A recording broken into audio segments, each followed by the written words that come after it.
Alright guys, ito nga pala yung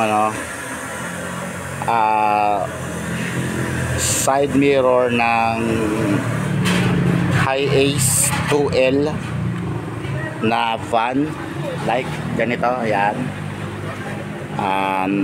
2000 model. So nag-replace kami kasi bali. So ganito lang siya pagka magpalit, no. Babaklasin mo lang muna ito. Ito yon, babaklas na namin. Pagkatapos bubuksan tong ito, tatanggalin to. Ito na yon para mailagay ng buo yung side mirror. So yan lang guys, no.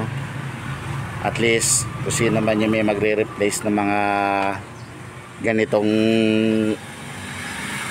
side mirror, especially dito sa driver area. So may idea na kayo. Share ko lang kasi itong nakalagay dito, ginawa na lang namin ang paraan to, dinikita na lang namin to. So mabuti nilang, thanks kay Lazada, may nabibili na pira-piraso lang, pwedeng kaliwa lang, pwedeng kanan. So yun, yun, pinipix na para ikabit.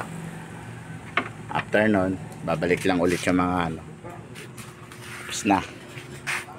Ito nga po pala, di na ako magpapaligay-ligay pa.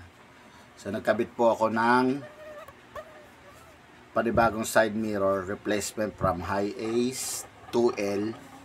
Mga naka-Hi-Ace 2L na van dyan, mga model 2090s to 2001, parang gano'n.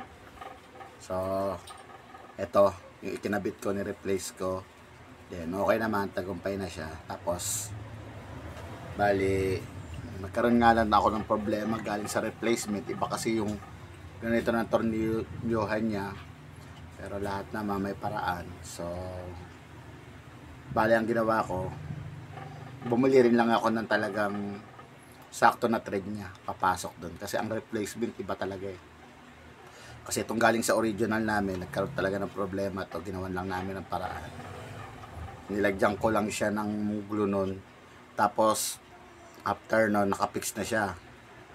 Pero nakauwi pa kami ng probinsya namin na sa Quezon. Pero after nun, nung siguro may nanalamin, yun, naputol na siya. Kaya nag-decide na lang ako ng palitan ng replacement. So ganun lang guys, napakasimple lang ikabit. Yung dito sa video na pinakita ko, ganun na ganun lang ang gagawin nyo. Pag bumili kayo ng replacement, kahit sa Lazada or Shopee, meron kayo mabibili isang piraso lang nito. Then sundan nyo lang yung galing sa video ko, saglit lang. Kahit kayo kaya nyo i-DIY to. So yun lang, no Paps, alam.